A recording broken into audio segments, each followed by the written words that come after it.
नाम्ने पुरुषाय शाश्वते सहस्रकोटे युगधारिणे नमः। व्यासाय कृष्णरूपाय व्यासरूपाय विष्णवे नमो ब्रह्मणदये वसिष्ठाय नमो नमः।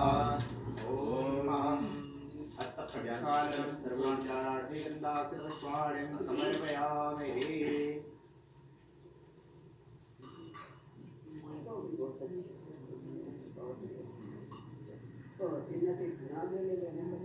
पवित्रा पवित्रा वा सर्वावस्थांगतोऽपि वा यस्मरेत् पुण्डरीकाक्षसभायाभ्यन्तरा स्तुतिस्मरणीत्वा श्रीमद्भागवतमहापुराणाय नमः। यज्ञेश यज्ञपुरुष चित्ततीर्थपाद तीर्थश्रवणमङ्गलनामधेय आपन्नलोकवृजनोपमोदयाद्य सन्नाकृतीशो भगवन् दीननाथ भगवान्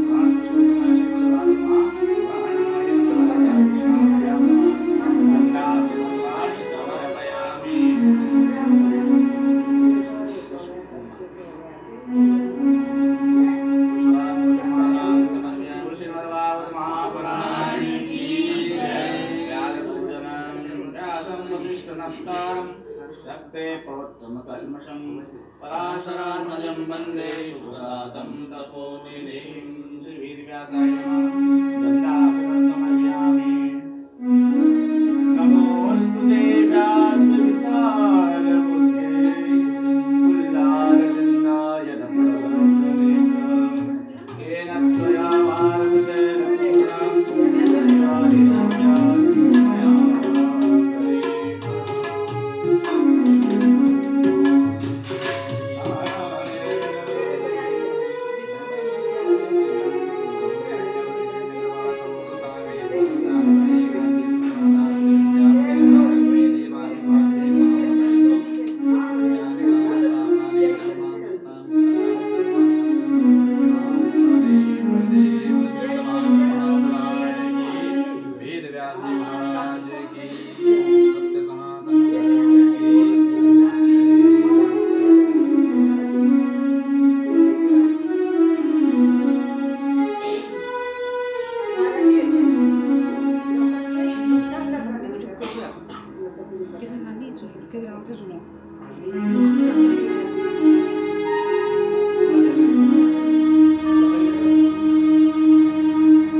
स्वस्ति श्री गणेशाय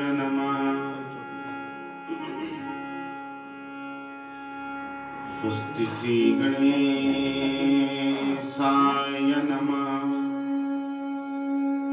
स्वस्ति श्री गणेशाय नमः। चरणकमलेभ्यां नमः। श्री सरस्वती नमः। मातृपितृचरणकमलेभ्यां नमः। श्री गणेशाय नमः। ध्येयं सदा परिभवग्नमभीष्टदोहम् तीर्थास्पदं शिवविरञ्जिनुतं शरण्यम् प्रत्यार्थिहं प्रणतपाल भवाब्धिपोतं वन्दे महापुरुषते चरणारविन्दम्।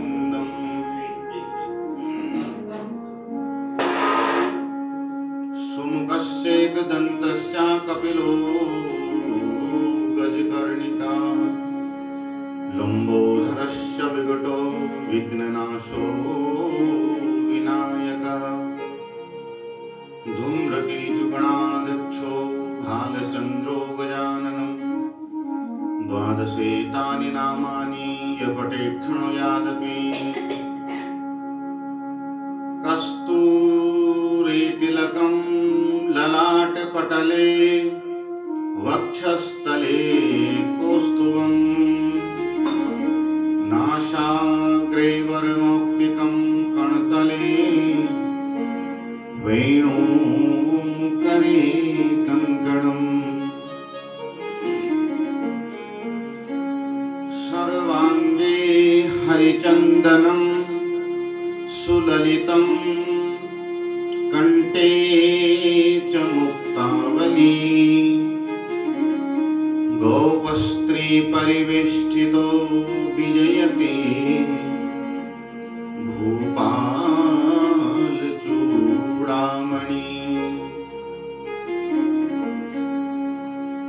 बंसी विभूषितकरान्नवनीरधावा पीताम्बर अरुणबिम्बफलाधरोष्ठा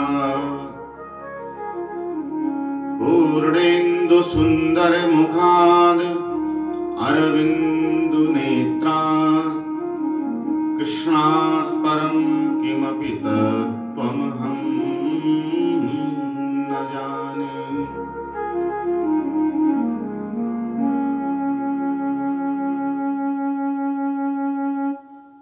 वन्दे देव उमापति सुरगुरु वन्दे जगत्कारणं वन्दे पन्नगभूषणं मृगधरं वन्दे पशूनां पतिं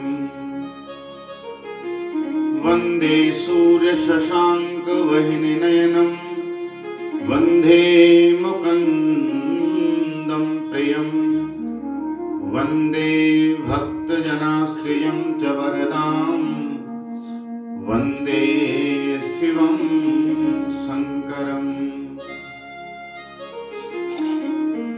यन्मायावशवर्ति विश्वमखिलं ब्रह्मादिदेवासुरा यस्सत्त्वादमृषैकभाति सकलं रज्जो यथा हे भ्रमाः यदपादल्भवमेकमेहि भावं बोधिस्थितिरसावताम् वन्देऽहं तमशेषकारणपरं रामाख्यमीशं हरिम् अतुलितबलधामं हेमशैलावदेहं धनुजवनकृशानं ज्ञानिनाम् अग्रगण्यम् सकलगुणनिधानं वानराणामधीशं रघुपतिप्रियभक्तं वातजातं नमामि। राधा भक्ति हरिर्ज्ञानं योगेन सर्वाभ्यां समन्वितां तां श्रीभागवती वार्ता वन्दे जुगलरूपिणा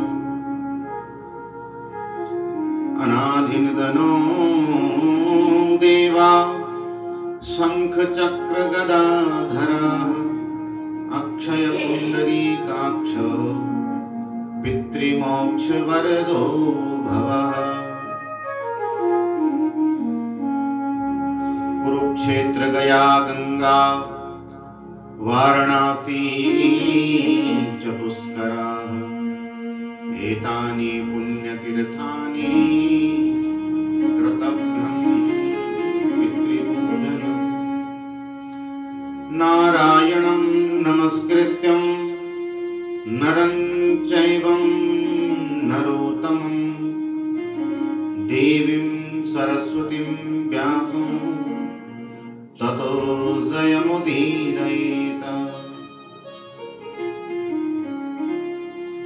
श्री राधा मेरी स्वामिनी मैं राधा को दास जन्म जन्म मोहि दीजियो श्री चरणन को वास। द्वारिकाधीश की जय। श्रीमद्भागवत महापुराण की जय। वेद व्यास भगवान की जय। सुखदेव जी महाराज की जय। सद्गुरुदेव भगवान की जय। शिव शंकर भगवान की जय। हनुमान जी महाराज की जय। श्री बद्री विशाल भगवान की जय। सभी पितृ देवताओं की जय। नगर खेड़ा देवता की जय। कुल देवी की जय। ओम नमः पार्वती पतये हर हर महादेव शंभो। जय जय श्री राधे जय जय श्री राधे जय जय श्री राधे। सभी आवाहित कुल देवी कुल देवता ग्राम देवता स्थान देवता सभी पितृगण आकर के अपना स्थान ग्रहण करें।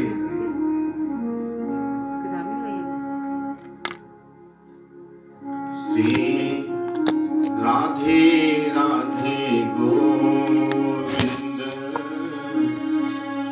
गोविंद राधे। श्री राधे राधे गोविंद गोविंद राधे। श्री राधे राधे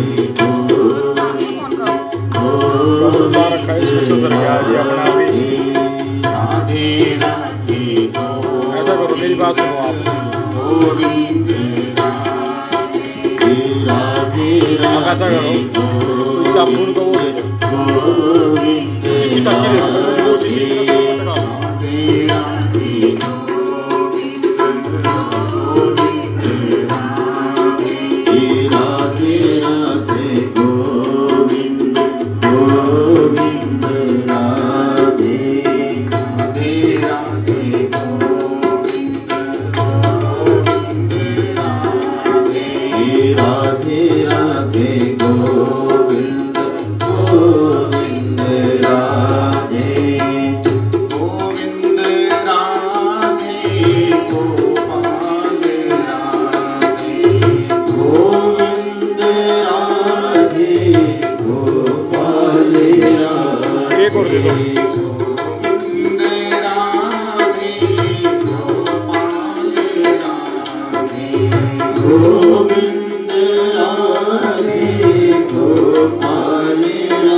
गोविंद गोविंद राधे।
गोपाल राधे गोविंद राधे राधे गोपाल राधे गोविंद राधे राधे गोपाल राधे राधे राधे गोविंद गोविंद राधे राधे राधे गोविंद गोविंद राधे राधे राधे गोविंद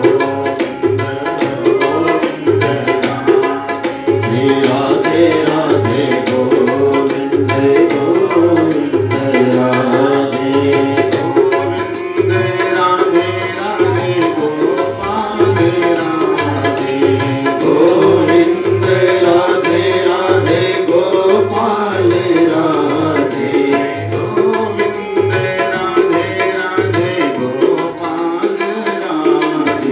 गोविंद राधे राधे गोपाल राधे गोविंद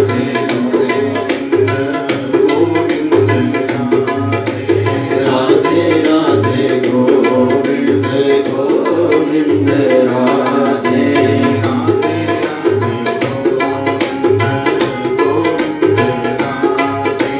राधे राधे गोविंद गोविंद राधे राधे राधे राधे गोविंद गोविंद राधे राधे राधे राधे राधे गोविंद गोविंद राधे गोविंद राधे गोपाल राधे गोविंद राधे गोपाल राधे गोविंद राधे गोपाल राधे गोविंद राधे गोपाल राधे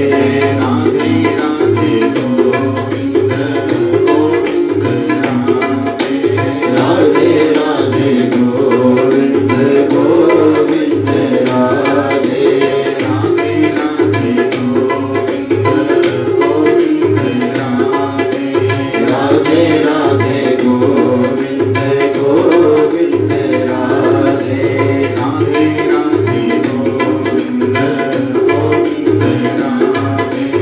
राधे राधे गोविंद गोविंद राधे राधे राधे गोविंद गोविंद राधे राधे राधे गोविंद गोविंद राधे गोविंद राधे राधे गोपाल राधे गोविंद राधे राधे गोपाल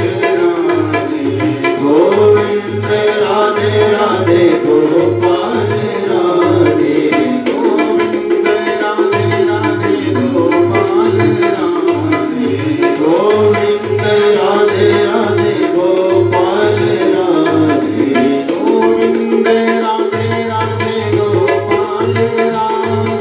राधे गोविंद राधे राधे गोपाल राधे गोविंद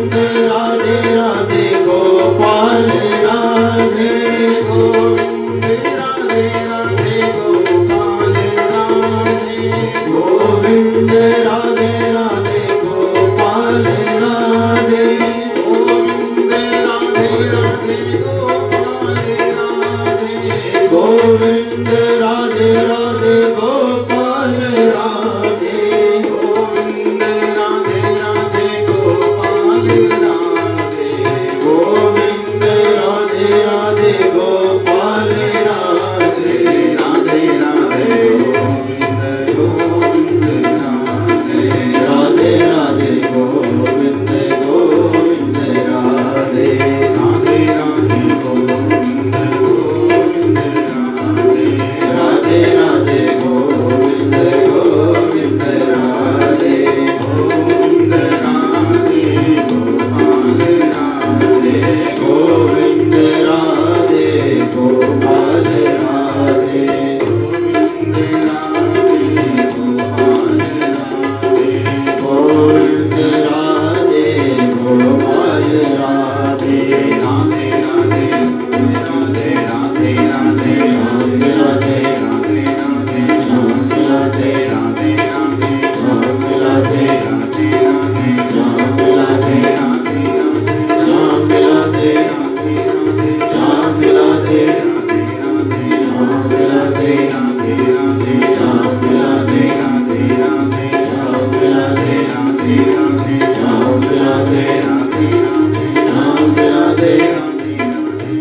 परम आराध्यः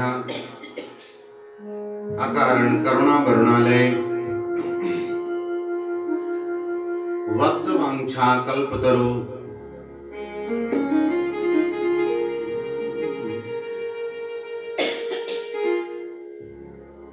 त्रिलोकी नारायण अखंड कोटि ब्रह्मांड नायक भगवान श्री राधा माधव जी की वांगमयी प्रतिमूर्ति श्रीमद् भागवत महापुराण अंतर्गत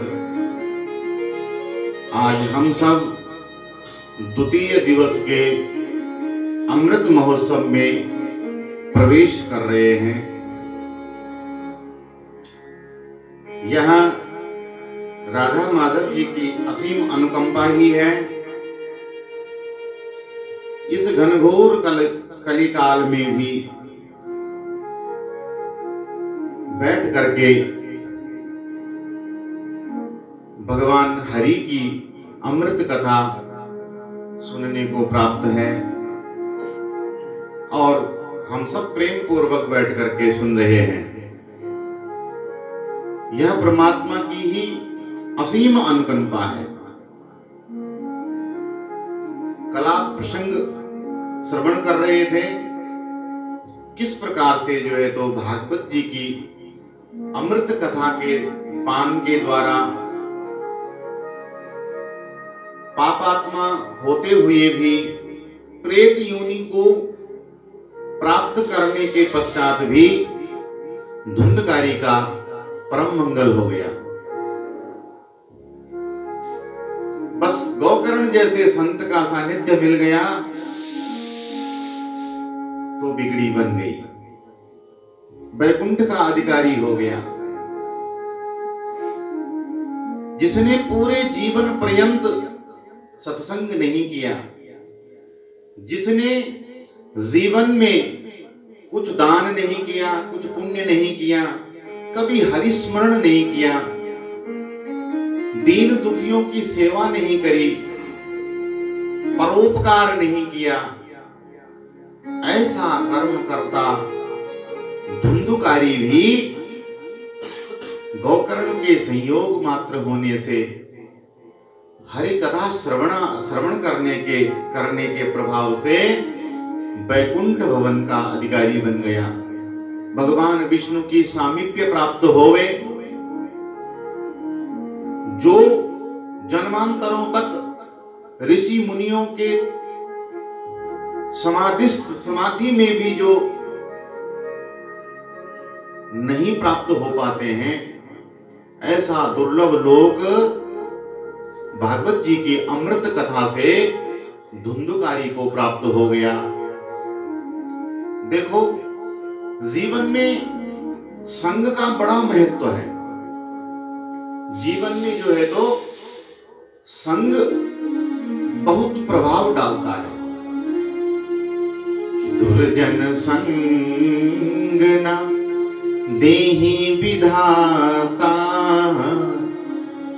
भले ही देहि नरक में बासा। हे विधाता, दुर्जन संग न देहि, भले ही नरक का वास मिल जाए, लेकिन संत कहते हैं कि दुर्जन का संग नरकवास से भी घृणित है। नरकवास भले ही मिल जाए, लेकिन दुर्जन का संग न मिले। दुर्जन प्राणी का संग बड़े बड़े विमल आत्माओं को भी, बड़े बड़े सुकृति जनों को भी गर्त में गिरा देता है। दुर्जनस्य सर्पस्य, चाणक्य नीति शास्त्र कहता है। हमारे भारत भूमि पर एक बड़े ही विद्वान ब्राह्मण हुए हैं, महाराज चाणक्य जी, कौटिल्य जिनको कहते हैं, अर्थशास्त्र के जनक हैं। उनकी चाणक्य नीति सूत्र में वर्णन करते हैं कि दुर्जनस्य सर्पस्य सदा सर्पेण वर्णिताः, बारेकं दंसते सर्प दुर्जनस्या पगे पगे। महाराज अगर आपको जीवन में दुर्जन और विषधर जहरीला सर्प इन दो में से किसी एक को चुनना होवे, आपको कोई कहे कि इन दो में से आप किसका वर्ण करोगे, तो सदा सर्पेण वर्णिता, तो बोले सर्प को ही वर्णन करना बुद्धिमता होगी, उस जहरीले सांप को ही चुनो। महाराज जहरीले सांप को क्यों चुने कि बारेकम दंसते सर्पा, वह जहरीला जो सर्प है वो क्या करेगा, उसका स्वभाव है दंस मारना और जहर है उसमें, पर वो एक बार ही दंस मार करके लीला समाप्त कर देगा। वो सिर्फ एक बार ही डसेगा मारेगा और प्राणी की लीला समाप्त हो जाएगी। लेकिन दुर्जनस्या पगे पगे, लेकिन दुर्जन का वर्ण अगर किसी ने कर दिया तो बोले दुर्जन तो न जीने देगा और न मरने देगा, क्योंकि बार बार पगे पगे कदम कदम पर दुर्जन डसेगा दंस मारेगा। इसलिए बार बार कदम कदम के दंस को झेलने से अच्छा है कि बारेकम दंसते सर्पा, एक बार सर्प दंस करके कम से कम एक बार में ही छुटकारा तो मिल जाता है, दुर्जन से तो छुटकारा भी प्राप्त नहीं होता है। इसलिए संगति का जीवन में बड़ा महत्व बताया गया है। संग अच्छा करो, सतानाम जनानाम संगः, सज्जनों की संगति जो प्राणी करता है वह तर जाता है। बिना सज्जनों की संगति से सत्कर्म होते नहीं हैं। इसलिए गौकर्ण का संग पाकर के धुंधकारी जैसा पापी भी तर गया। वेदव्यास भगवान जी कह रहे हैं कि कुमारों ने नारद जी को भागवत की विधि का वर्णन सुनाया, जो आप कल श्रवण कर रहे थे। कैसे जो है तो सुंदर कन्या के विवाह के सदृश भागवत जी की बड़े उत्साह पूर्वक ने तैयारी करनी चाहिए। इस प्रकार से संपूर्ण वर्णन सुनाते हुए ऐसा दिव्य सत्संग वहां आनंद वन में हरिद्वार हरि की भूमि में चल रहा है, और उसी वक्त ऐसा आह्लादित आनंद वहां पर उमड़ा कि अनायास ही भगवान सुखदेव जी महाराज वहां पर आगमन हो गया। सुखदेव जी महाराज आए हैं। सुखदेव जी को आए देख करके ऋषियों ने अर्घ्य आदि दान करके आसन पर विराजमान किया है, और तब सुखदेव जी महाराज कहने लगे हैं, ऋषियों तुम बड़े भाग्यशाली हो जो श्रीमद् भागवत का पुण्य लाभ प्राप्त कर रहे हो। कि स्वर्गे सत्ते च कैलासे वैकुंठे नास्तयं रसः अतः पिबन्तु सद्भाग्या मा मुंचत करचित्। यह जो भागवतामृत है स्वर्गे सत्ते च कैलासे, स्वर्ग लोक में सत्य लोक में कैलाश लोक में भी ऐसा अमृत प्राप्य नहीं है।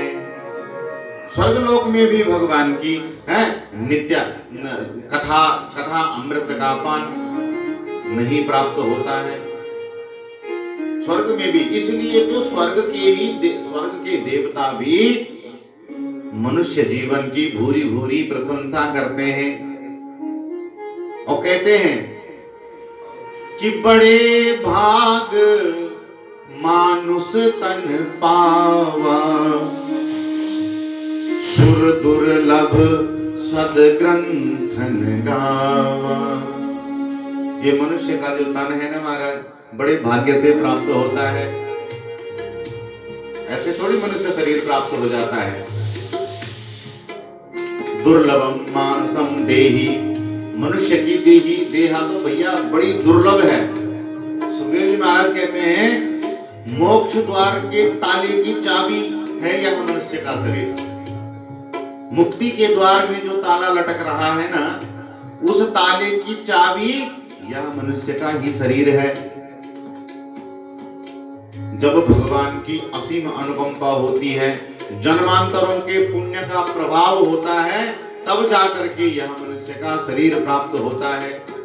और इस शरीर को प्राप्त करके जिसने मुक्ति का साधन नहीं कर लिया, जिसने अपनी मुक्ति का द्वार नहीं खोला, उससे बड़ा अपराध और क्या हो सकता है।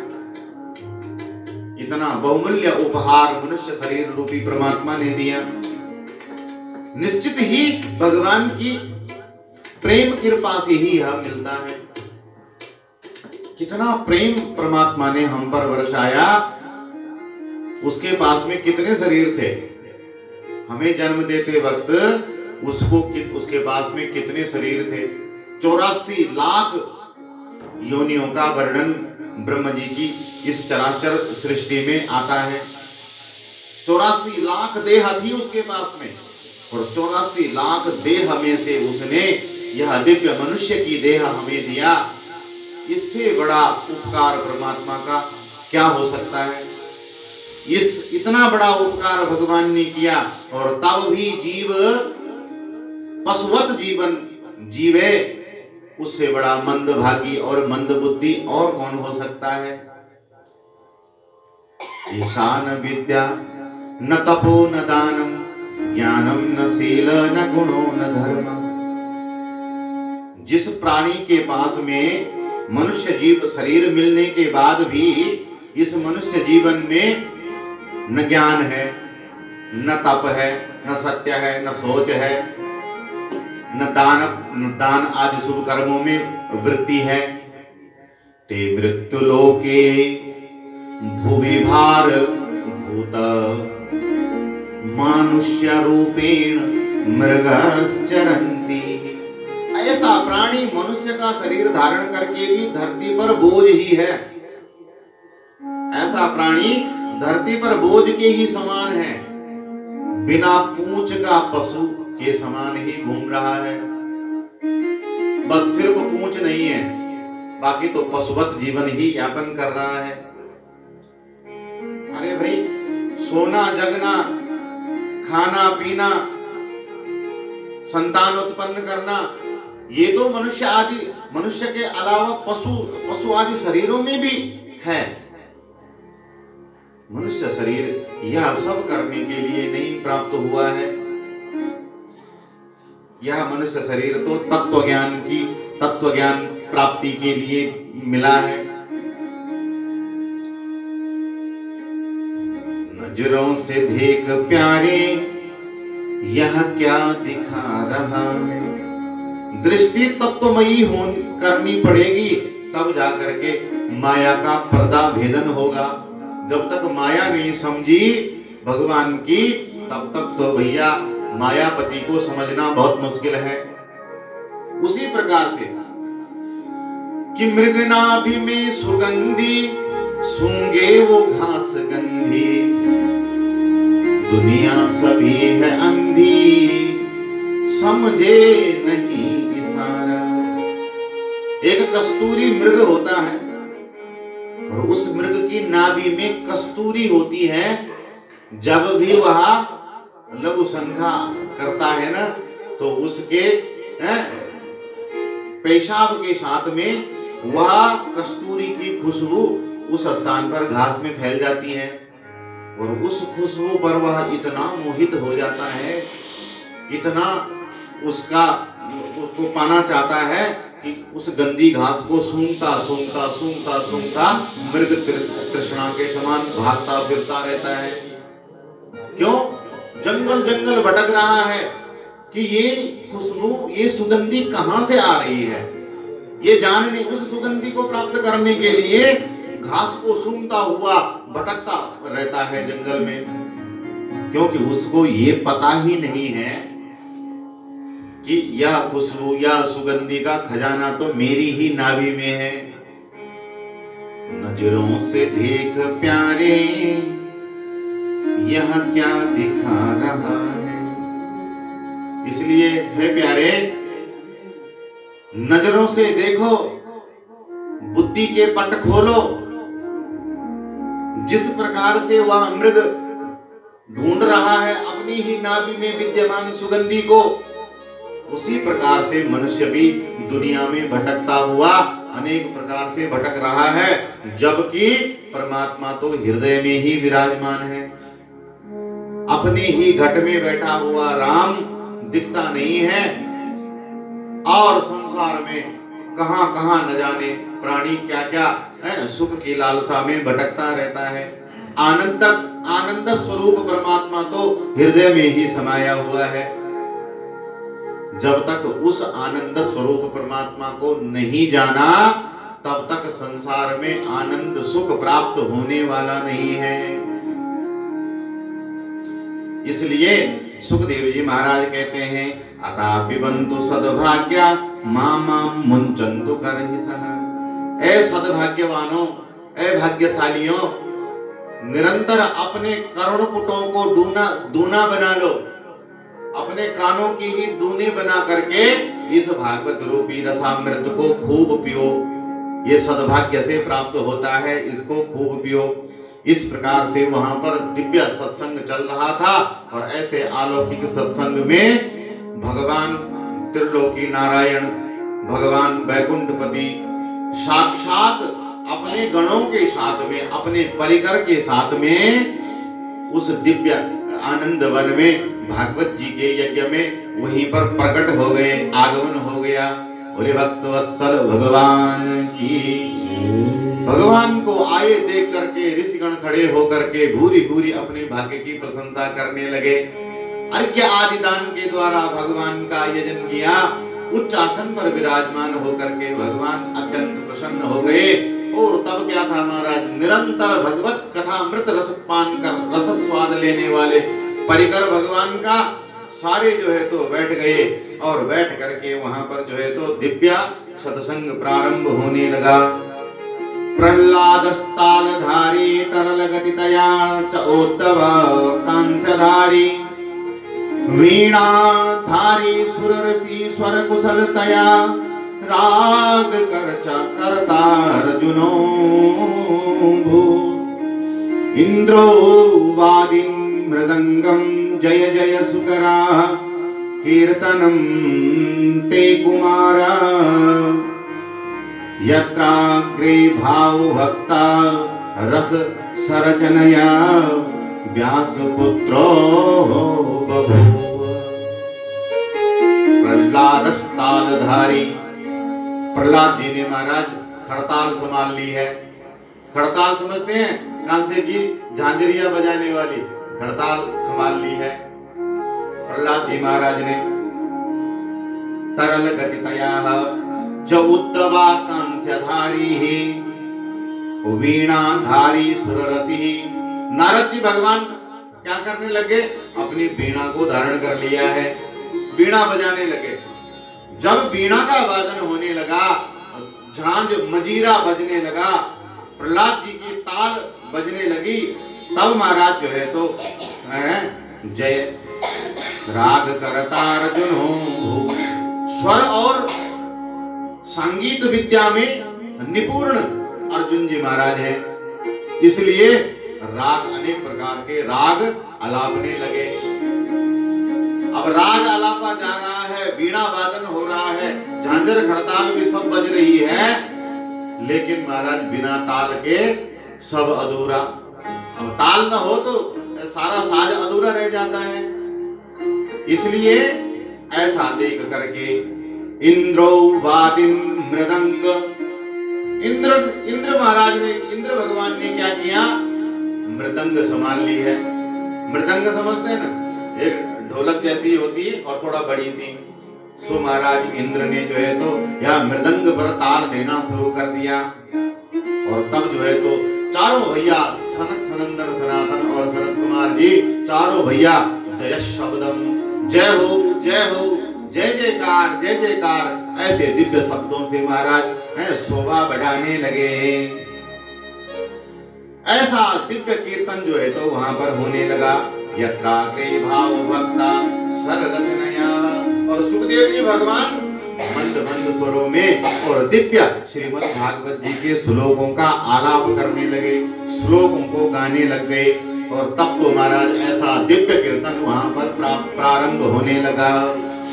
निकुंज में विराजे घनश्याम राधे राधे, निकुंज में विराजे घनश्याम राधे राधे, निकुंज में विराजे घनश्याम राधे राधे, निकुंज में विराजे घनश्याम राधे राधे, निकुंज में विराजे घनश्याम राधे राधे, निकुंज में विराजे घनश्याम राधे राधे, श्याम राधे राधे घनश्याम राधे राधे, श्याम राधे राधे घनश्याम राधे राधे, श्याम राधे राधे घनश्याम राधे राधे, राधे राधे घनश्याम राधे राधे,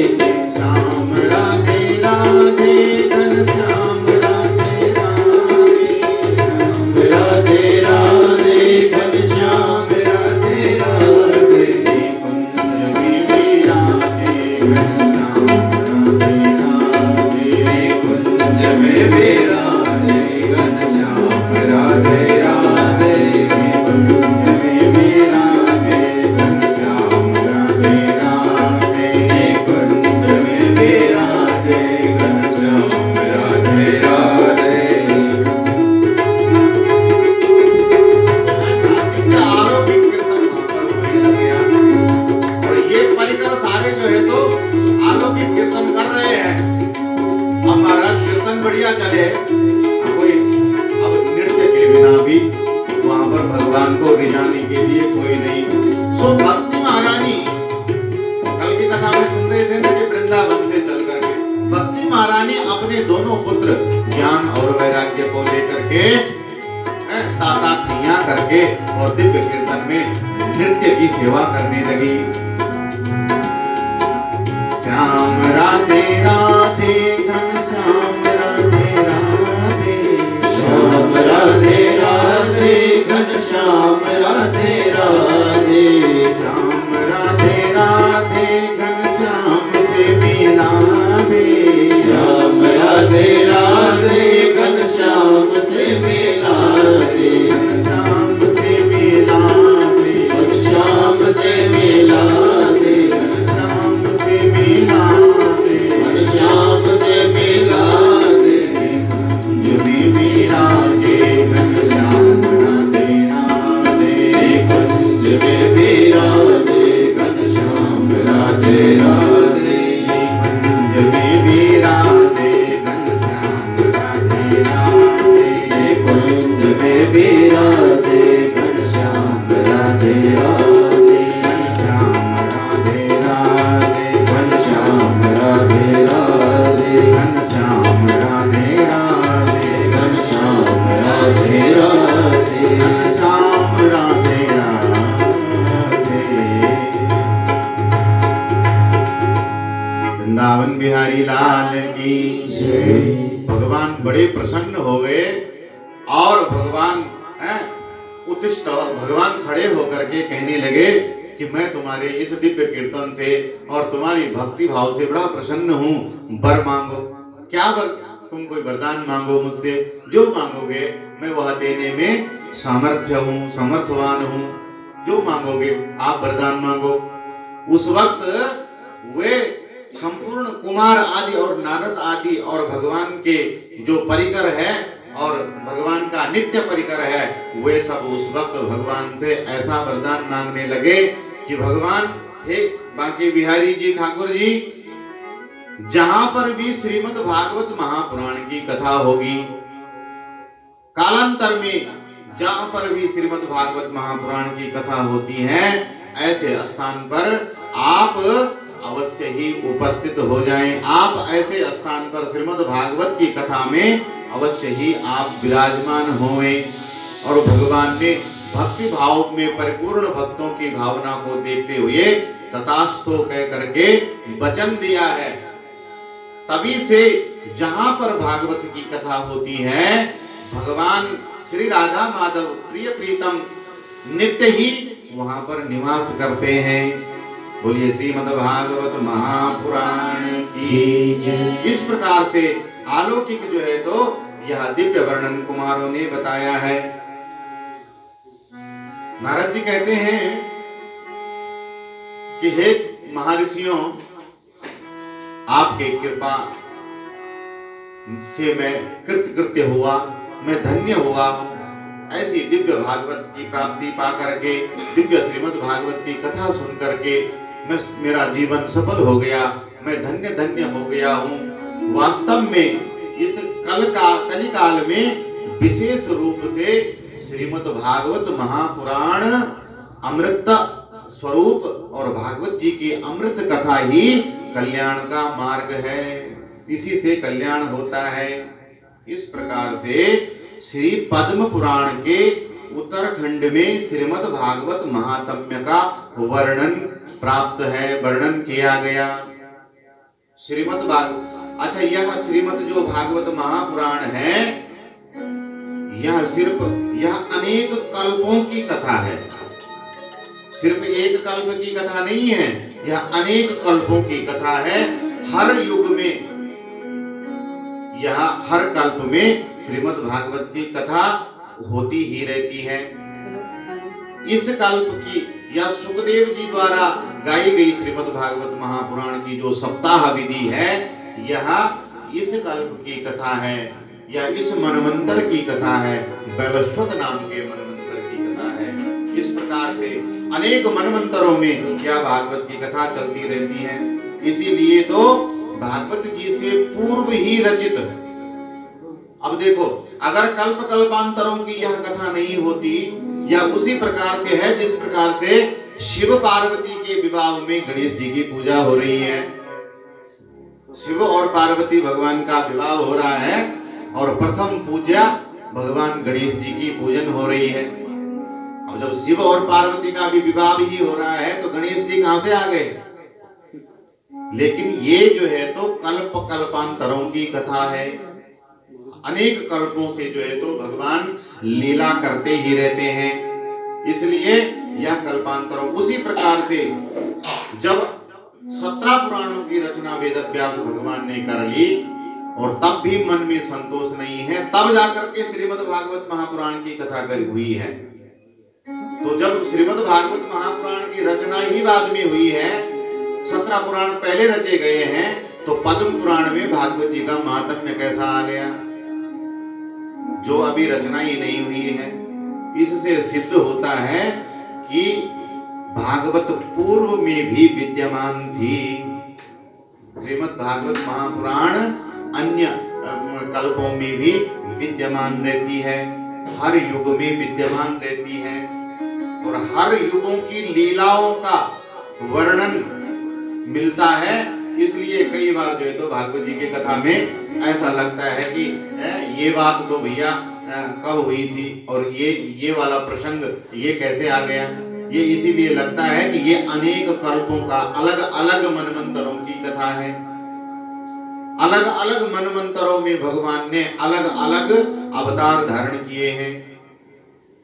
श्रीमद् भागवत महापुराण तो नित्य है, शाश्वत है, भगवता प्रोक्ता, क्योंकि यह भगवान के ही मुख से निकला हुआ है, इसलिए भगवता प्रोक्ता भागवता।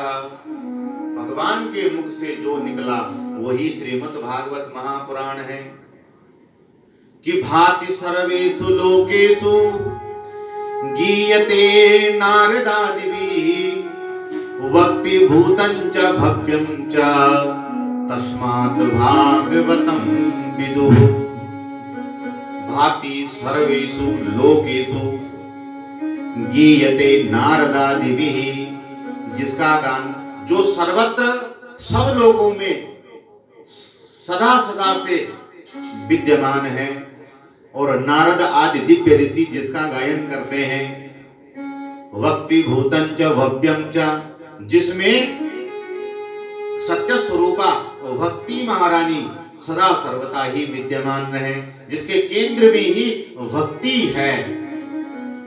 तस्मात् भागवतम विदु, वही श्रीमद् भागवत महापुराण विद्वानों के द्वारा बताई गई है। सुखदेव जी महाराज उसके यहाँ ऐसा जो है तो महात्म्य का आपने वर्णन सुना।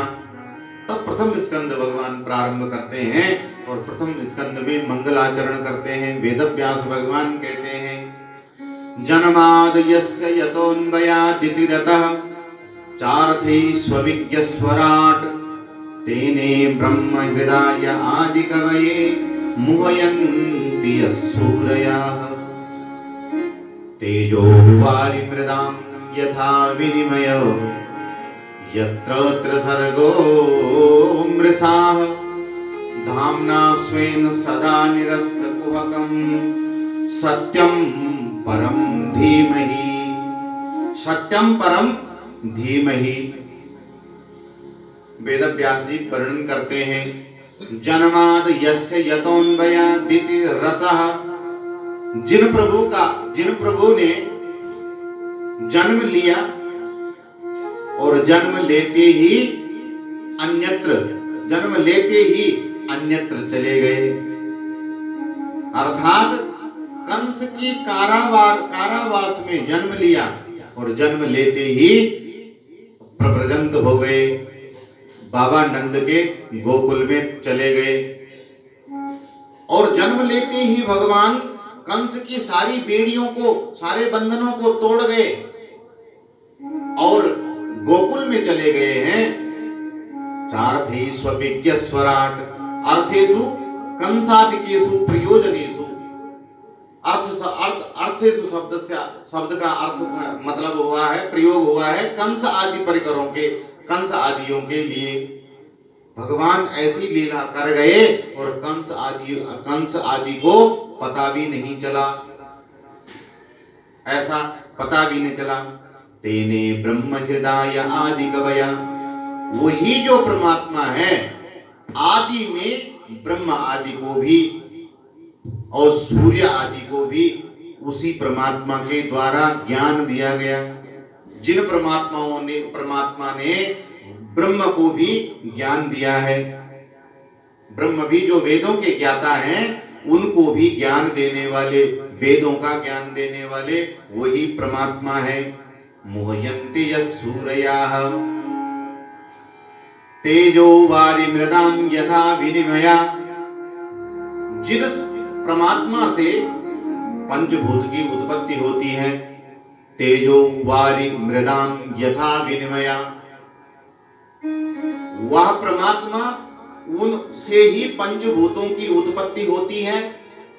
उन पंचभूतों में भी, पंचभूत तो मैंने कल आपको समझाए थे ना, 5 तत्व, चित्ती जल पावक गगन समीरा, ये 5 तत्व जिनसे शरीर बनता है, उन्हीं से ब्रह्मांड भी बनता है। और इसका भी बड़ा विस्तृत वेदांत में इसका वर्णन है। प्रत्येक पंचभूत में भी पंचभूत है, एक पंचभूत में। शरीर में जहां जो है तो जल का स्थान है, जल की स्थिति है, वहां 70% जल की स्थिति और 30% में अन्य 5 भूत भी हैं। इसी प्रकार से जो है तो यद ब्रह्मांडे तत्पिंडे, जो इस ब्रह्मांड में जितने पलात्मक, जितने मात्रा में है, वह उस तत्व की स्थिति इस शरीर में भी उतनी ही मात्रा में है। अब आप कहोगे कि इतना बड़ा ब्रह्मांड और इतने बड़े ब्रह्मांड में तो भैया इतनी सारी मिट्टी है, तो हमारे शरीर में इतनी मिट्टी थोड़ी नहीं है। इसमें इतना जल है तो हमारे शरीर में इतना समुद्र थोड़ी ना भरा पड़ा है। तो आप वैज्ञानिकों को पूछेंगे और उनको पूछेंगे कि इस संपूर्ण संसार में, पृथ्वी पर कितने प्रतिशत जल है, तो पता चलेगा कि इस भूमि पृथ्वी पर 70% जल ही है, बाकी 30% में ही भूमि है। और आप जो है तो अपने शरीर के डॉक्टरों को पूछेंगे कि शरीर में, सामान्य एक स्वस्थ शरीर में कितना प्रतिशत जल होता है, पानी होना चाहिए, होता है, तो पता चलेगा कि 70% इस शरीर में भी पानी ही होता है, पानी की मात्रा होती है। बाकी 30% ही है सब कुछ, बाकी बाकी का जो अस्थि, मज्जा, मांस आदि है, केवल 70% तो पानी है। और 70% से थोड़ा कम हो गया तो भैया तुरंत डॉक्टर कहते हैं कि अब ग्लूकोज चढ़ाइए, पानी की कमी हो रही है शरीर में, खूब पानी पिए भैया। तो यत ब्रह्मांडे तत् पिंडे, वो जो परमात्मा है उसी से पंचभूत और ब्रह्मांड की उत्पत्ति भी होती है। वह परमात्मा उन पंचभूतों में भी विद्यमान होते हैं और उन पंचभूतों से अलग भी वही परमात्मा है जो पंचभूतों में भी है और पंचभूतों से अलग भी है और पंचभूतों में भी उसी की स्थिति है। तेजो वारि मृदाम यथा विनिमय, जैसे जो है तो जल में, थल में जल की भ्रांति हो जाती है। कई बार रेतीली भूमि में चलो ना गर्मी के मौसम में और तेज चल रहा हो, धूप चल रही हो, तो दूर से देखने पर वो रेत ऐसी चमकती है, ऐसा लगता है कि वहां पानी है।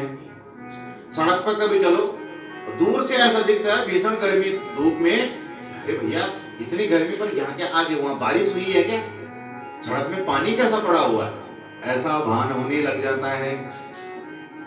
तेजो वारि मृदाम यथा विनिमयो यत्र त्रिसर्गो मृषाः, उसी प्रकार से इस त्रिसर्ग में त्रिसर्गात्मक ब्रह्मांड में भी प्रत्येक चेतन अचेतन, जड़ और चेतन में उस परमात्मा की स्थिति होने के कारण से वह सत्य ही प्रतीत होने लग जाता है, लेकिन वह सत्य होता नहीं है।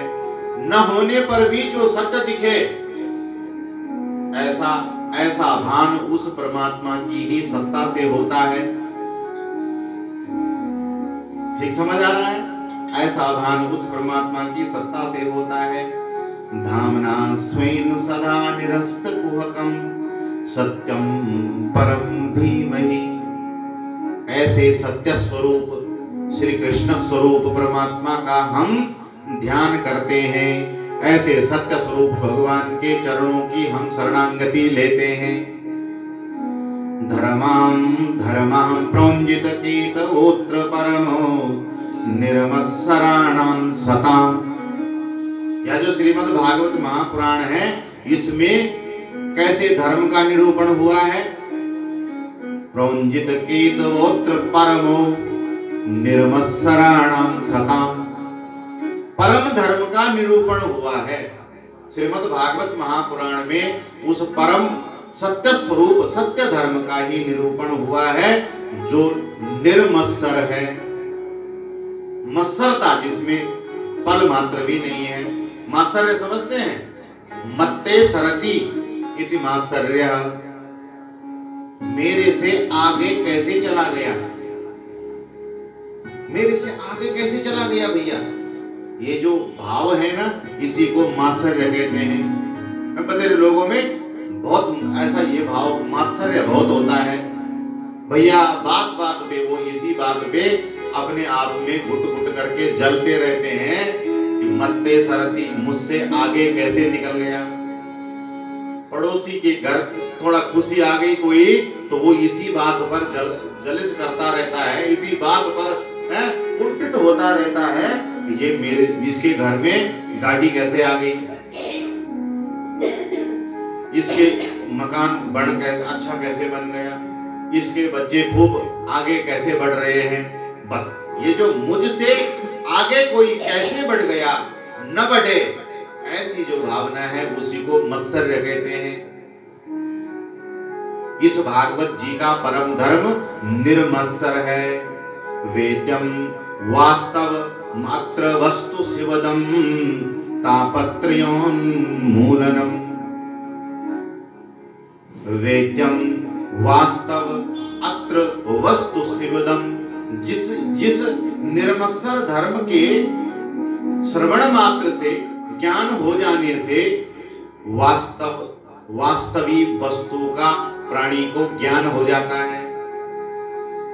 वास्तविक विद्या, वास्तविक माया, वास्तविक जगत, ये ज्ञान श्रीमद् भागवत की ही कथा श्रवण मात्र से होता है और किसी से होने वाला नहीं है। वास्तव ज्ञान क्या है? जीव, जगत और जगन्नाथ, इन तीनों का ठीक ठीक प्रकार से ज्ञान हो जाना, स्वरूप समझ में आ जाना।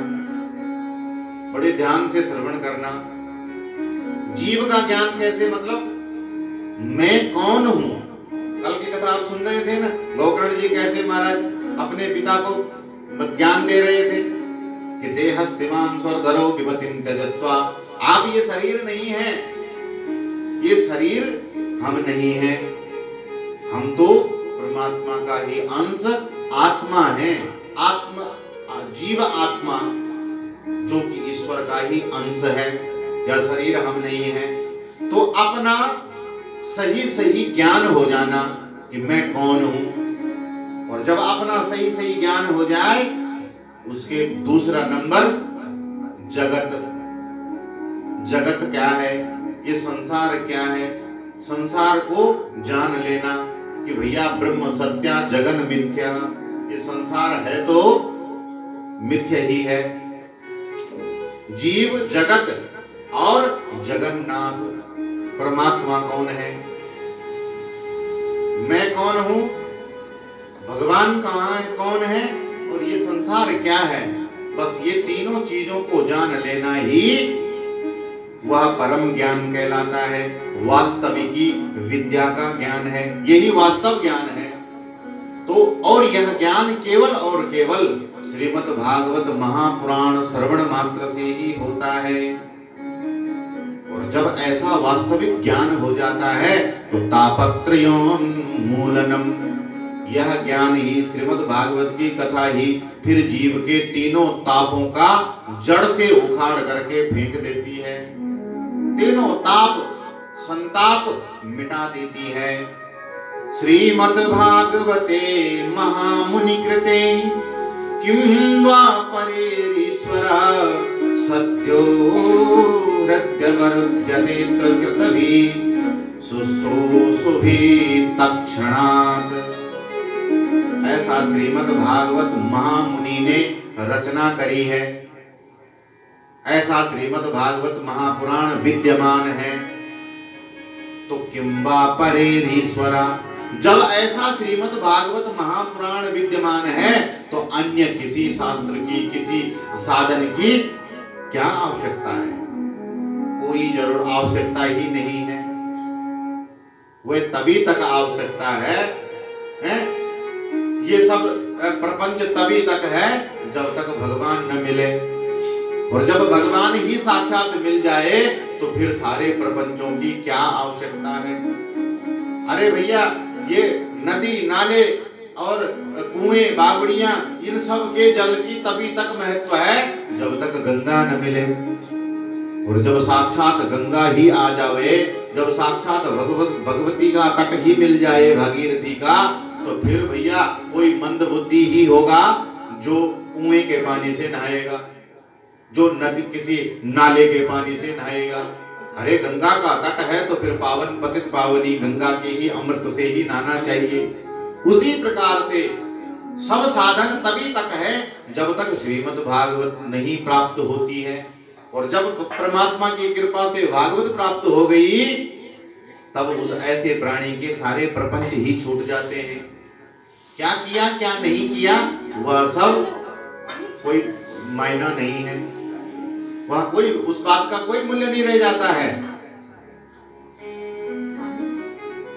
किम वा परेरीश्वरा सत्यो वरुध्यते अत्र कृतवीः।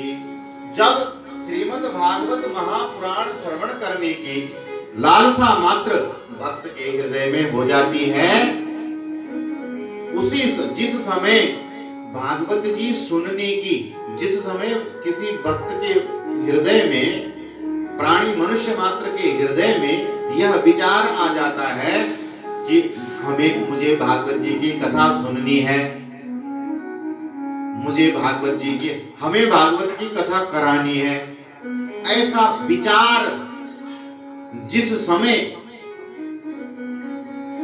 मनुष्य मात्र के, प्राणी मात्र के हृदय में आ जाते हैं, शुश्रूषु भी तत्क्षणात्, उसी एक क्षण में, उसी क्षण में भगवान उसके हृदय में आकर के विराजमान हो जाते हैं।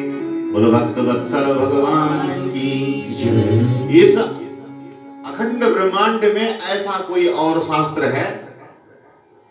अरे बड़े बड़े साधन हैं, उन बड़े बड़े साधनों को करना ही बहुत मुश्किल है, और करने के बाद भगवान मिले, इस बात की पक्की कोई गारंटी नहीं है भैया। लेकिन श्रीमद् भागवत महापुराण की ये महानता है। क्या महानता है? बोले जिस क्षण में प्राणी ने श्रवण करने की इच्छा मात्र करी है, अभी सिर्फ सोचा है, उसी क्षण में बरबस परमात्मा वैकुंठपति उसके हृदय में आकर के विराजमान हो जाते हैं, भगवान मिल जाते हैं। ऐसा यह दिव्य साधन है। निगम कल्प तरुर गलितम फलम, कैसी है भागवत जी? निगम कल्प तरुर गलितम फलम, सुख मुखादमृतम द्रव संयुतम, पिबति भागवतम रसमालया, मुहुर्भु रसिका भुवि भावका, निगम कल्पतरोर गलितम फलम। निगम कहते हैं वेदों को। वेद रूपी कल्प वृक्ष की, कल्प वृक्ष, वेद रूपी कल्प वृक्ष का यह पका हुआ फल है। वेद रूपी वृक्ष का यहाँ पका हुआ फल है। किसी ने पूछा महाराज सुखदेव जी से कि महाराज अगर आपका यह पका हुआ श्रीमद् भागवत रूपी पका हुआ फल है, गला हुआ फल है, और आप कह रहे हैं कि ये जो है तो वेद रूपी कल्प वृक्ष की उच्च शाखाओं से उतरा है, आया है, तो वेद रूपी इतने ऊंचे वृक्ष से जब ये पका हुआ फल गिरा होगा तो फिर तो ये धरती पर आकर के भैया धम से गिरा होगा तो फूट गया होगा, क्योंकि ये पका हुआ है। व्यास जी कहते नहीं, ऐसा नहीं है। यहाँ जो वेद रूपी उच्च शाखाओं से ये आया है, ये सीधे नहीं आया है, ये शाखा पर शाखा, शाखा पर शाखा से टपकता हुआ उतरा है, गुरु शिष्या परंपरा से। कैसे? बोले ये भागवत पूर्व में 4 श्लोकों के रूप में, चतुश्लोकी भागवत उसे कहते हैं, 4 श्लोकों के रूप में साक्षात परमात्मा श्री नारायण के ही मुख से ब्रह्म जी को प्रदान किया गया। तो ये नारायण रूपी उच्च शाखा से टपका और ब्रह्म रूपी ब्रह्म की शाखा पर अटका, ब्रह्म के पास में थोड़ा रुका ब्रह्म जी की, और फिर यही चतुश्लोकी भागवत ब्रह्म जी ने अपने पुत्र, अपने मानस पुत्र नारद जी को दिया। तो फिर ये ब्रह्म रूपी शाखा से टपका और नारद रूपी शाखा पर अटका, और फिर नारद जी से यही चतुश्लोकी भागवत भगवान वेद व्यास जी को प्रदान किया गया। तो फिर ये नारद जी की उच्च शाखा से टपका और वेद व्यास की शाखा पर अटका, और फिर वेद व्यास जी के द्वारा ही यह अपने पुत्र सुखदेव महाराज जी को प्राप्त करवाया गया, और फिर वेद व्यास जी की शाखा से टपका और सुखदेव भगवान की शाखा पर अटका, और फिर सुखदेव भगवान की शाखा से टपका और फिर परीक्षित को माध्यम बना करके आज तक संपूर्ण चराचर जगत में अनेक रसिक भावुक भक्तों की शाखाओं पर सभी को रस प्राप्त होता ही रहता है। इसलिए ये गुरु शिष्य परंपरा के द्वारा शाखा पर शाखा से टपकता हुआ आया है। इसलिए यह बिल्कुल शुद्ध और अखंडित है, ये कोई फूटा नहीं है। तो बोले महाराज ज्यादा पक गया होगा तो पिलपिला हो गया होगा। बोले नहीं महाराज ज्यादा नहीं पका है, ऐसा नहीं है। तो बोले इस बात की क्या गारंटी है कि आपका ये फल मीठा ही होगा? आपने कहा है कि बहुत रसीला है, बहुत मीठा है भागवत रूपी फल, तो इस बात की क्या प्रमाण है कि ये मीठा ही निकलेगा? व्यासी कहते हैं देखो यह मीठा ही निकलेगा। देखो फल का पारखी कौन होता है? फल का सबसे बड़ा पारखी होता है सुखदेव जी महाराज, मानी तोता। तोता फल का बहुत बड़ा पारखी होता है। तोता जिस फल में चोंच मार दे, गारंटी के साथ में समझना कि ये फल मीठा ही निकलेगा। जिस आम पर तोता राम जी चोंच मार देते हैं ना, वो आम अवश्य ही मीठा निकलता है। तो बोले यह भागवत रूपी फल पर भी एक तोता ने चोंच मारी है। वो कौन है?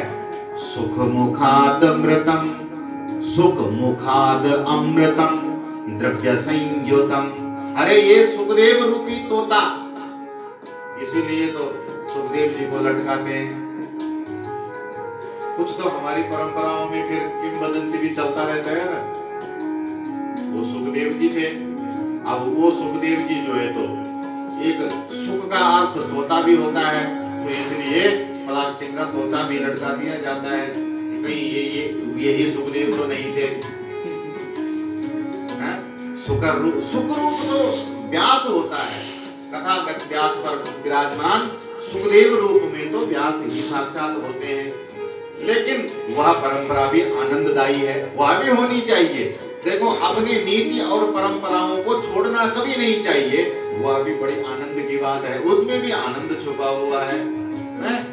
तो महाराज ये सुखदेव रूपी जो है तो तोते के मुख लगने से ये मीठा ही नहीं हो गया, ये इस बात का ही प्रमाण नहीं है कि ये मीठा हो गया है, बल्कि इसका अमृत तत्व और बढ़ गया है। क्योंकि सुखदेव जी परमहंस हैं, परम बीतराग संत हैं। जब से भागवत जी उनके मुख से निकली है, तब से भागवत जी अमृत स्वरूप हो गई है इसके सामने।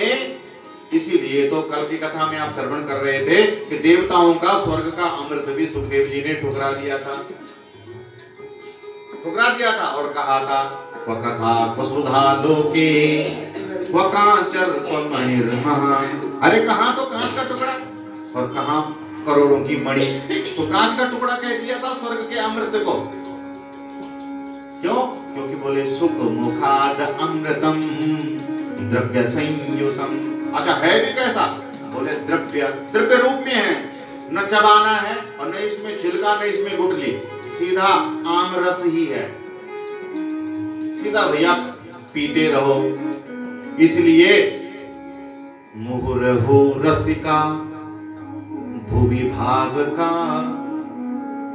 ऐ रसिकों, ऐ भावुकों, आओ आओ और अपने कानों के डूने संभालो और इस अमृत को आलया पर्यंता पिबता, पियो। और कब तक पियो? जब तक जियो तब तक पियो। आलय पर्यंत, क्योंकि यहाँ तो इस अमृत की, स्वर्ग की अमृत की और भागवत अमृत की अगर तुलना भी करे ना, तो थोड़ी देर तुलना करके देख लो कौन किसका पलड़ा भारी होता है। देखो स्वर्ग का अमृत कितना है, एक ही घड़ा तो निकला था, कोई बहुत बड़े टंकी और बहुत बड़ा वो थोड़े समुद्र थोड़ा उमड़ पड़ा था। मंथन में एक ही घड़ा निकला था और ये किस युग की बात हो गई है, अब तक वही घड़ा चल रहा है, दोबारा अभी मंथन नहीं हुआ है। तो भैया ये एक ही घड़ा है, इसलिए बहुत कंजूसी के साथ में प्रयोग करते हैं देवता लोग, खत्म ना हो जाए कहीं, क्योंकि उसके खत्म होने का डर है, वो एक ही घड़ा है। और भागवतामृत हरि अनंत हरि कथा अनंता, कहीं सुनई बहु विधि सब संता। कोई कमी नहीं महाराज, क्या कमी है?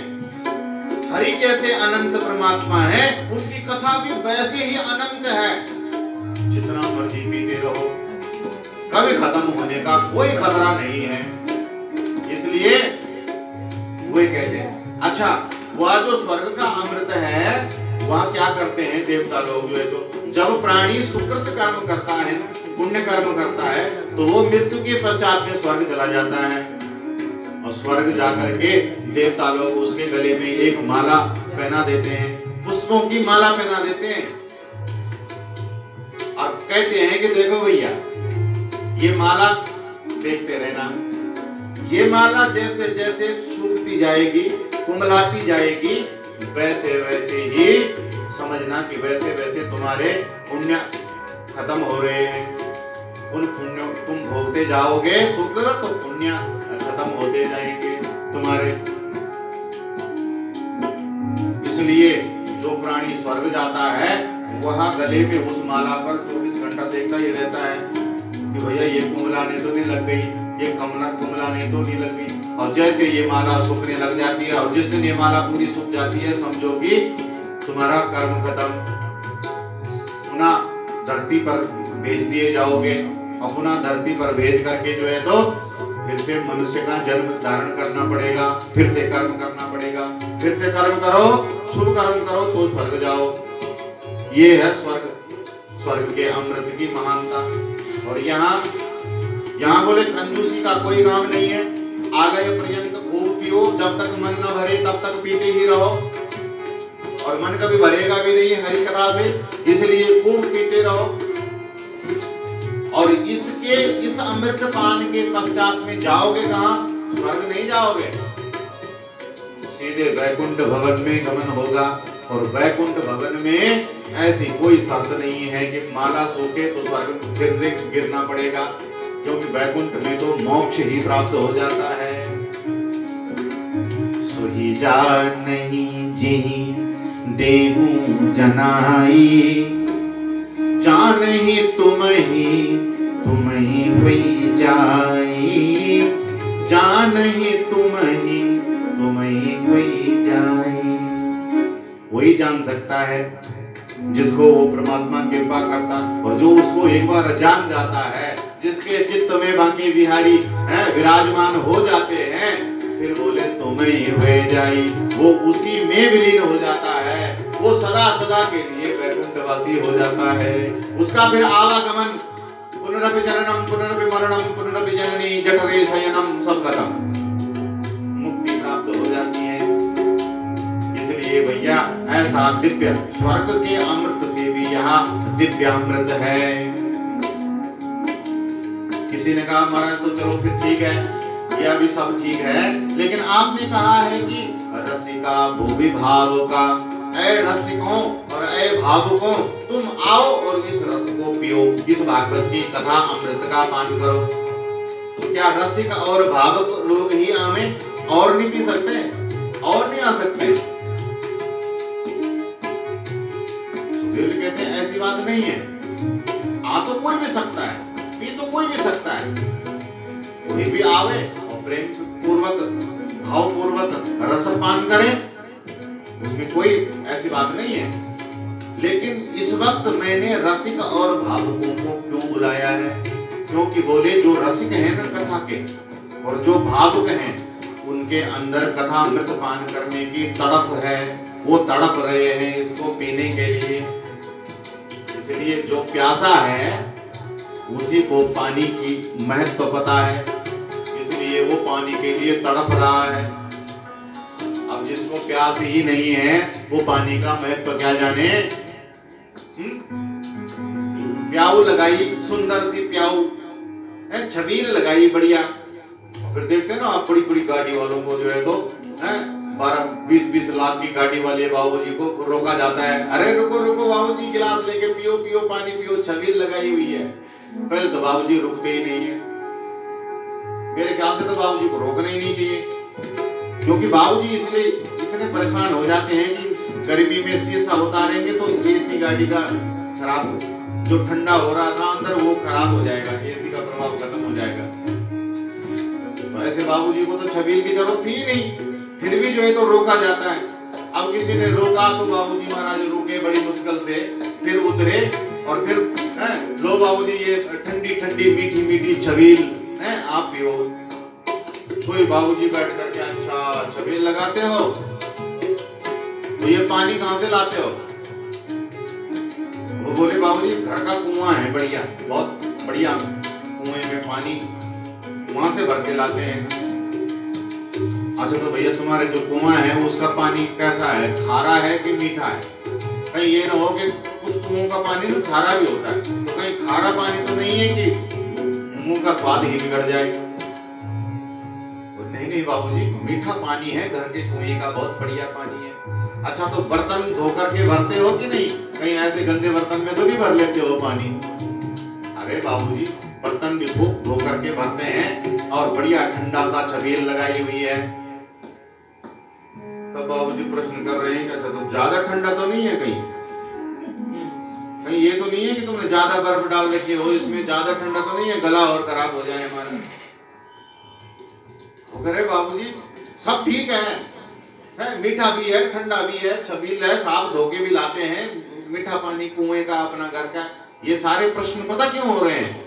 क्योंकि बाबूजी को प्यास ही नहीं है, बाबूजी को तो प्यास ही नहीं लगी हुई है, इसलिए बाबूजी किंतु परंतु कर रहे हैं, ये सब देख रहे हैं। और बाबूजी कहीं रेगिस्तान में फंसे होते हैं और प्यास के मारे मुंह चिपक रहा होता, और तब कोई थोड़ा पानी लेकर के आता और कहता कि बाबूजी पानी पियोगे, तो तब ये प्रश्न होते कि कहां से भरते हो, बर्तन धोते हो कि मीठा खारा, ये सब होता। तब तो भैया जैसे कैसे हाथ जोड़ करके पानी, कुछ समझ नहीं आता, केवल पानी ही दिखता और फिर फटाफट से पानी पी जाते बाबूजी। इसलिए सुखदेव जी कहते हैं कि इसलिए मैंने रसिकों और भावुकों को ही बुलाया है ज्यादातर, क्योंकि जिसको लालसा ही नहीं है ऐसा व्यक्ति तो बैठ भी जाएगा तो ध्यान इधर उधर ही भटकता रहेगा। लेकिन जो रसिक है, जो भावुक हैं, जो इस अमृत पान करने के लिए तड़प रहे हैं, जिनके मन में इस अमृत पान करने की लालसा है और जिनको आत्मानंद प्राप्त होता है, वो उनके लिए यह आशव है, उनके लिए ही यह अमृत रस है। ऐसा दिव्य या श्रीमद् भागवत महापुराण है। ऐसा मंगलाचरण करके तब वेदव्यास जी कथा प्रारंभ करते हैं। नैमिषारण्य के क्षेत्र में सोनक आदि 88,000 ऋषियों का सत्र चल रहा है और सूत जी महाराज से उन्होंने प्रश्न करने लगे। तो या खलु पुराणानि सयेतिहासानि चानगाः आख्यातान्याप्यतीतानि धर्मशास्त्राणि नान्यतः। हे महाराज सुखदेव जी हैं, आप अनेक पुराण शास्त्रों के वेदांतों के ज्ञाता हैं, इसलिए हम इस वक्त आपसे यह जानना पूछना चाहते हैं कि कल्याण का मार्ग क्या है? मनुष्य के कल्याण का मार्ग क्या है? कृपा पूर्वक आप हमें बताएं, क्योंकि आप जो है तो शास्त्र वेद पुराणों के निष्णांत ज्ञाता है, आपने सांगोपांग अध्ययन किया है। दूसरा प्रश्न पूछा है कि इस जीवन का, मनुष्य का जीवन शरीर धारण करने का उद्देश्य क्या है? क्यों मनुष्य का जीवन का लक्ष्य क्या है और कैसे मनुष्य का कल्याण हो सकता है? कृपा पूर्वक आप हमें इसका वर्णन बताएं। भूरि भूरि कर्माणि श्रोतव्यानि विभागशः अथा साधोत्र यत्सारं समुद्र धृत्या मनीषयः।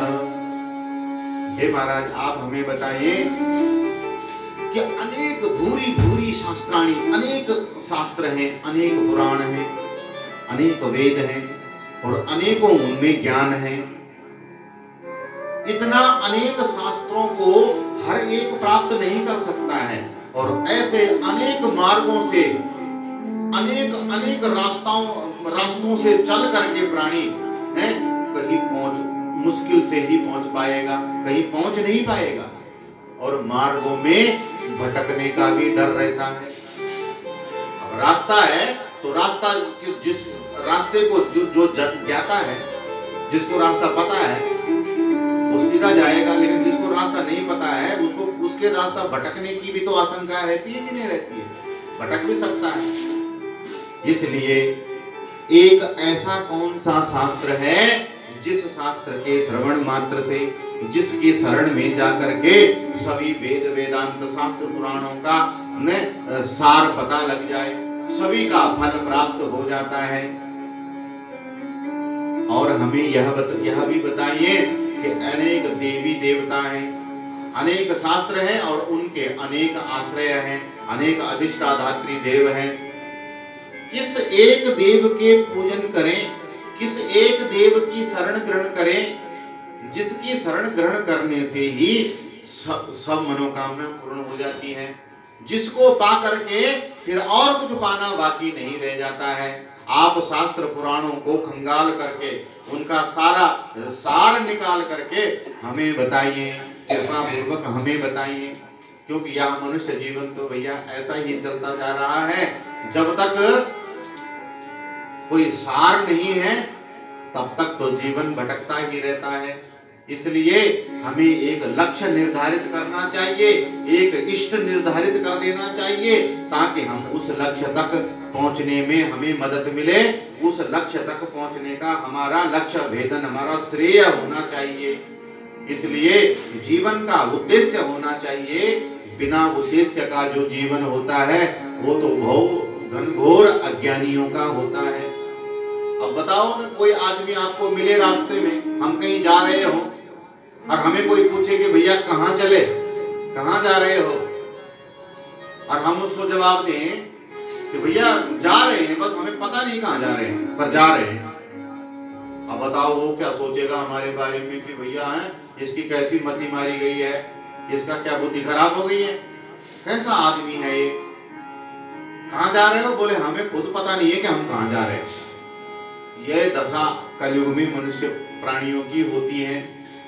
पूछे कोई कि यह मनुष्य जन्म क्यों जी रहे हो, क्यों मिला है तुम्हें यह मनुष्य का जन्म, तो बहुत अधिकतरों का यही जवाब है। मुंह से भले ना बोले पर मन से तो यही जवाब है कि पता नहीं। तो बोले लक्ष्य विहीन जो जीवन है ये घनघोर अज्ञानियों का होता है। जीवन में लक्ष्य जरूर होना चाहिए। इसलिए मनुष्य जीवन का लक्ष्य क्या है? हमने सुना है कि परमात्मा अनेक अनेक कल्पों में अनेक अवतार धारण करते हैं। तो बताओ ना महाराज, हमें भगवान अवतार क्यों धारण करते हैं? भगवान अवतार धारण क्यों करते हैं? और अगर करते हैं तो फिर भगवान के कितने अवतार हुए हैं? नारायण के कितने अवतार हुए हैं? योगेश्वरी कृष्णे ब्रह्मण्ये धर्म वर्मणि स्वाम काष्ठा साधुनो पेते धर्माकं शरणं गतः। भगवान श्री कृष्ण चंद्र जी द्वापर में इस धराधाम पर आए, अवतरण हुआ परमात्मा का, और भगवान ने अधर्म का नाश करके धर्म की स्थापना करी।